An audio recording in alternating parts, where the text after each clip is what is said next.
Mungkin saat ini kamu sedang berada di titik terendahmu. Kehilangan orang yang dicintai, kegagalan karir yang sudah dibangun bertahun-tahun, atau penyakit yang tak kunjung sembuh. Di tengah isak tangis di sujud malammu, sebuah pertanyaan besar muncul. Kenapa harus aku ya Allah? Apa salahku?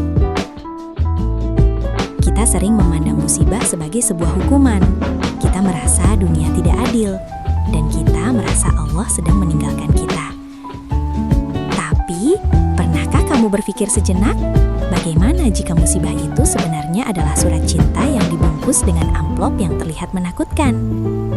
Dalam kesempatan ini, kita tidak hanya akan bicara tentang kesabaran, kita akan membedah secara mendalam dari sudut pandang iman dan logika tentang mengapa musibah terjadi, bagaimana cara menemukan hikmah yang tersembunyi di balik luka, dan bagaimana Islam mengajarkan kita untuk menjadi pemenang di tengah ujian. Mari kita buka hati kita, karena mungkin jawaban yang kamu cari selama ini ada di sini. Langkah pertama untuk menemukan hikmah adalah memahami bahwa dunia ini memang dirancang sebagai tempat ujian. Allah Subhanahu wa Ta'ala berfirman dalam surah Al-Baqarah ayat 155. Dan kami pasti akan menguji kamu dengan sedikit ketakutan, kelaparan, kekurangan harta, jiwa, dan buah-buahan. Dan sampaikanlah kabar gembira kepada orang-orang yang sabar. Perhatikan kata pasti dan sedikit dalam ayat tersebut. Pertama, ujian itu pasti. Tidak ada satupun manusia di bumi ini, bahkan para nabi yang paling dicintai Allah sekalipun, yang lolos dari ujian.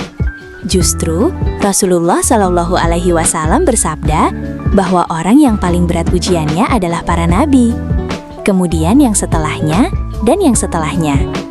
Jadi, saat kamu diuji, itu bukan tanda Allah benci. Itu tanda kamu sedang naik kelas. Kedua, Allah menyebutnya sedikit. Bagi kita, kehilangan harta mungkin terasa seperti kiamat. Tapi di mata Allah, dibandingkan dengan nikmatnya yang tak terhingga dan balasan di akhirat nanti, ujian itu hanya sedikit. Musibah dalam Islam disebut dengan istilah bala. Secara bahasa, bala juga berarti menampakkan. Ujian datang untuk menampakkan siapa kita sebenarnya. Apakah kita emas yang semakin murni saat dibakar api, atau kita hanya plastik yang langsung meleleh saat terkena panas? Ada 3 skenario mengapa sebuah musibah menyapa hidup kita. Memahami ketiganya akan mengubah caramu memandang rasa sakit. 1. Sebagai penggugur dosa atau kafarah. Manusia tidak luput dari khilaf. Kadang, Allah ingin kita kembali kepadanya dalam keadaan bersih.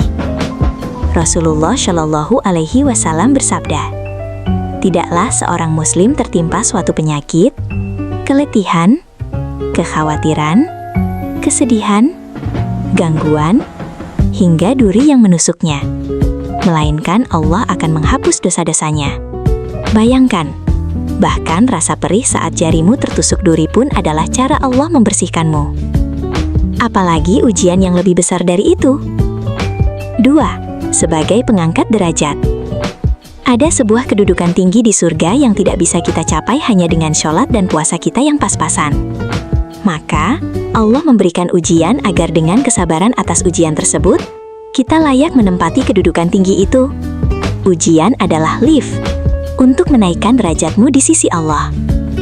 3. Sebagai bentuk kasih sayang atau teguran. Mungkin selama ini kita terlalu sibuk dengan dunia. Kita terlalu jauh dari sejadah. Lalu Allah mengetuk pintu hati kita dengan sebuah kehilangan. Mengapa? Agar kita sadar bahwa tidak ada yang abadi kecuali Allah.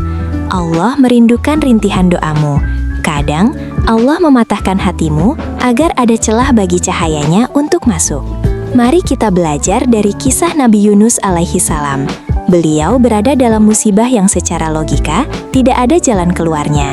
Beliau berada di dalam kegelapan perut ikan, di bawah kegelapan lautan, dan di tengah kegelapan malam. Kegelapan di atas kegelapan. Apa yang beliau lakukan? Beliau tidak menyalahkan keadaan. Beliau tidak marah kepada takdir. Beliau justru melakukan sesuatu yang luar biasa, mengakui keterbatasan diri dan memuji Allah. La ilaha illa anta, subhanaka, inni kuntu minaz zalimin. Tiada Tuhan selain Engkau, Maha Suci Engkau. Sesungguhnya aku termasuk orang-orang yang zalim. Nabi Yunus mengajarkan kita bahwa hikmah terbesar dari musibah adalah inabah, kembali kepada Allah dengan kerendahan hati.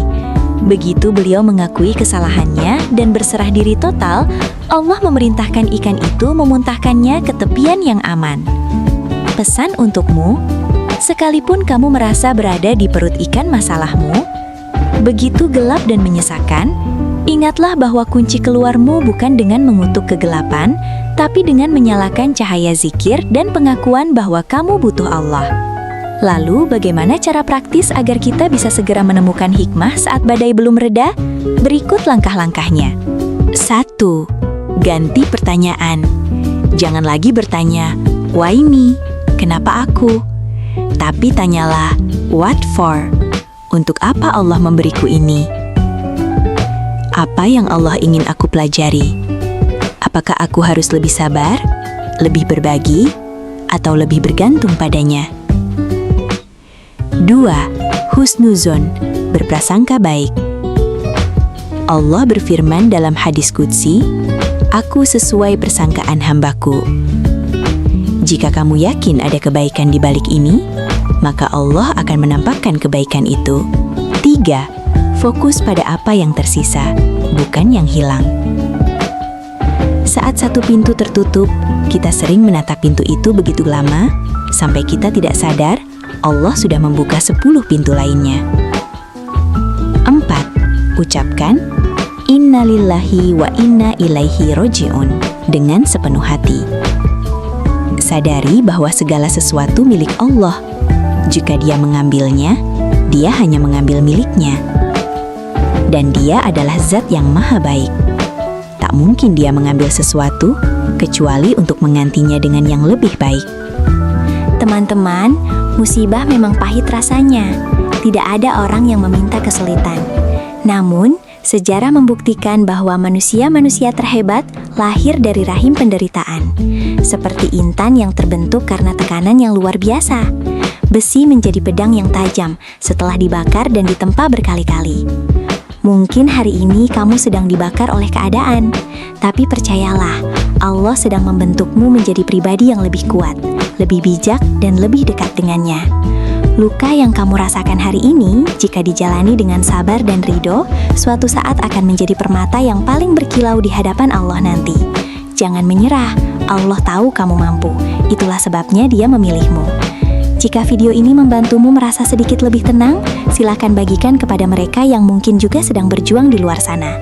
Sampai jumpa di video berikutnya, tetaplah kuat, karena pertolongan Allah itu nyata dan sangat dekat.